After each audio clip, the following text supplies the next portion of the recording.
کیا لوگ یہ خیال کیے ہوئے ہیں کہ صرف یہ کہنے سے کہ ہم ایمان لے آئے چھوڑ دیے جائیں گے اور ان کی آزمائش نہیں کی جائے گی؟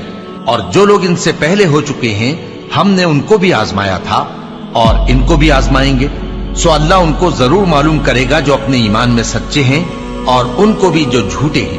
کیا وہ لوگ جو برے کام کرتے ہیں یہ سمجھے ہوئے ہیں کہ یہ ہمارے قابو سے نکل جائیں گے؟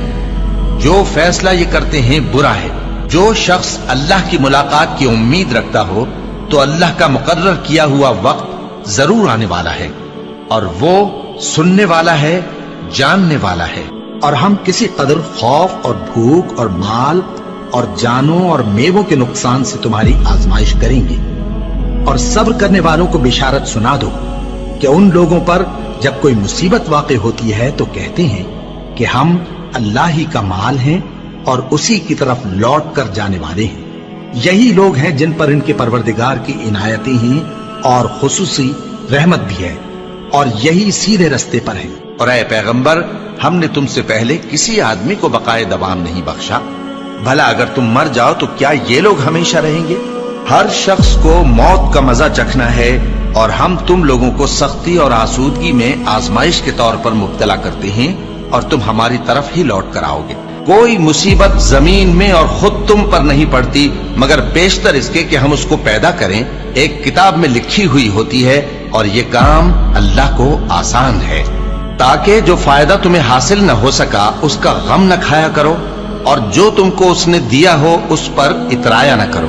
اور اللہ کسی اترانے اور شیخی بگارنے والے کو دوست نہیں رکھتا۔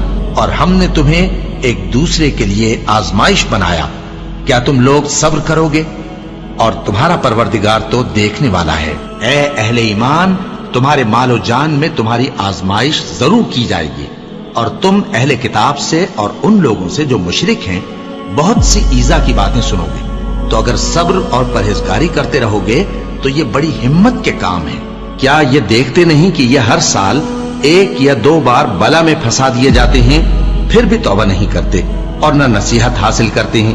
اور جو مصیبت تم پر واقع ہوتی ہے سو تمہارے اپنے کرتوتوں سے، اور وہ بہت سے گناہ تو معاف کر دیتا ہے۔ اور تم زمین میں اللہ کو عاجز نہیں کر سکتے، اور اللہ کے سوا نہ تمہارا کوئی دوست ہے اور نہ مددگار۔ کیا تم یہ خیال کرتے ہو کہ یوں ہی بہشت میں داخل ہو جاؤ گے؟ اور ابھی تم کو پہلے لوگوں کی سی مشکلیں تو پیش آئی ہی نہیں۔ ان کو بڑی بڑی سختیاں اور تکلیفیں پہنچیں، اور وہ صعوبتوں میں ہلا ہلا دیے گئے، یہاں تک کہ پیغمبر اور مومن لوگ جو ان کے ساتھ تھے سب پکار اٹھے کہ کب اللہ کی مدد آئے گی۔ دیکھو، اللہ کی مدد ان قریب آیا چاہتی ہے۔ اللہ کسی شخص کو اس کی طاقت سے زیادہ کا ذمہ دار نہیں بناتا۔ اچھے کام کرے گا تو اس کو ان کا فائدہ ملے گا، برے کرے گا تو اسے ان کا نقصان پہنچے گا۔ اے پروردگار، اگر ہم سے بھول یا چوک ہو گئی ہو تو ہم سے مواخذہ نہ کیجو۔ اے پروردگار، ہم پر ایسا بوجھ نہ ڈالیو جیسا تو نے ہم سے پہلے لوگوں پر ڈالا تھا۔ اے پروردگار، جتنا بوجھ اٹھانے کی ہم میں طاقت نہیں اتنا بوجھ ہم پر نہ رکھیو، اور اے پروردگار، ہمارے گناہوں سے درگزر کر اور ہمیں بخش دے اور ہم پر رحم فرما۔ تو ہی ہمارا مددگار ہے، سو ہم کو کافروں پر غالب کر۔